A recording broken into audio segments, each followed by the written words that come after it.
Leucorrhoea आम भाषा में इसको वाइट डिस्चार्ज या सफ़ेद पानी आना कहते हैं। योनि से सफ़ेद पानी आना कोई बीमारी नहीं होती है, जो कि लोग आजकल समझते हैं कि ये बहुत ही बड़ी बीमारी है, हमें बहुत इससे प्रॉब्लम है। हर महिला में जब तक ब्लीडिंग होती है उसके रुकने के 2 से 3 दिन या 4 दिन के बाद धीरे धीरे वाइट डिस्चार्ज आना शुरू होता है, जो पानी जैसा पतला होता है और धीरे धीरे चल के जब एग बॉडी में रप्चर होता है, मतलब ओव्यूलेशन हो जाता है, तो ये गाढ़ा हो जाता है और थिक और स्टिकी हो जाता है। उसके बाद जब पीरियड आ जाता है तो ये डिस्चार्ज अपने आप या आने वाला होता है, डिस्चार्ज बिल्कुल बंद हो जाता है और पीरियड आ जाता है। तो इस तरीके से साइक्लिकली हर महिला के वाइट डिस्चार्ज आता है। इसका कारण ईस्ट्रोजन हार्मोन की वजह से होता है। वाइट डिस्चार्ज बिल्कुल नॉर्मल होता है, जो कि पानी जैसा पतला होता है और जाके चल के थिक हो जाता है। ये एक नॉर्मल फेनोमेना है। लेकिन अगर इसी डिस्चार्ज में कोई रंग आने लगे, जैसे कि हरा हो जाए, फ्रॉदी हो जाए, या फिर दही जैसा फटे हुए दूध जैसा थिक हो जाए, इसमें ही बदबू आने लगे, डिस्चार्ज में कोई स्मेल आने लगे, या इसके साथ कोई आपको इचिंग की प्रॉब्लम होने लगे, या पेट में दर्द होने लगे, कमर में दर्द होने लगे, लो ग्रेड फीवर आने लगे, अगर ये सब सिम्टम आपके साथ डिस्चार्ज के साथ हो रहा है तो ये एक बीमारी का संकेत है।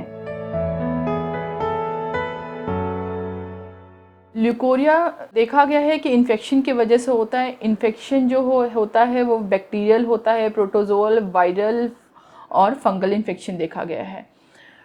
ये इन्फेक्शन महिला के शरीर में पहुंचता कैसे है? इन्फेक्शन अगर आप अपना हाइजीन प्रॉपर नहीं मेंटेन कर रहे हैं तो आपको इन्फेक्शन हो सकता है, या आपकी इम्यूनिटी किसी तरीके से बॉडी की कम हो रही है तो आपको इन्फेक्शन होने लगता है। जैसे कि अगर आपको डायबिटीज़ है, आप प्रेग्नेंट हैं, तो इन सब केसेस में आपकी इम्यूनिटी कम है और आपको इन्फेक्शन पहुंच सकता है।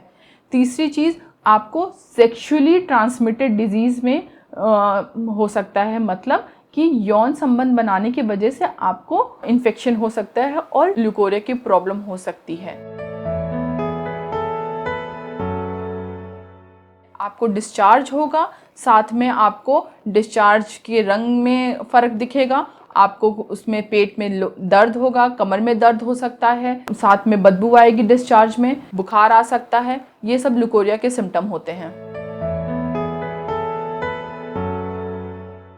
वाइट डिस्चार्ज होने पर अगर आपको उसमें जो भी, जैसा मैंने आपको सारे सिम्टम समझाए हैं, कोई भी सिम्टम दिखता है, आपको डॉक्टर की सलाह लेनी चाहिए और डॉक्टर आपको पूरा एक्सप्लेन करेंगे कि कैसे अपना पर्सनल हाइजीन मेंटेन करना है।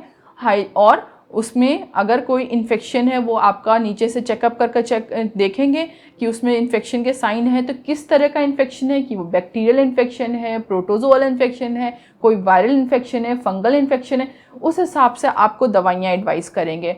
हाइजीन में जब भी आप यूरिन करने जाए, वॉशरूम यूज़ करें तो नीचे का एरिया प्रॉपर वॉश करें, उसमें उसको अच्छे से वाइप करें, साफ किसी भी टॉवल से या फिर टिश्यू पेपर से। कोई सेंटेड टिश्यू पेपर कभी नहीं यूज़ करें, क्लीन करें। नीचे जो अंडरगारमेंट्स आप पहने, हमेशा कॉटन के अंडरगारमेंट्स पहने। ड्यूरिंग पीरियड्स आप अपने पैड्स फ्रीक्वेंट चेंज करते रहें, एक ही पैड को आप पूरे दिन यूज़ नहीं करें। आप जब भी इंटरकोर्स करें उसके बाद नीचे का एरिया वॉश करके यूरिन ज़रूर पास करें।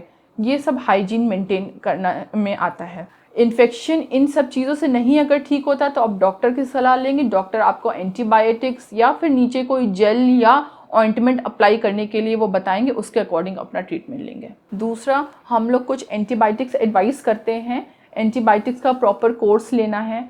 कुछ वेजाइनल पेसरीज होती हैं जो कि लोकली हम एडवाइस करते हैं, वो आपको फॉलो करना है, लेना है।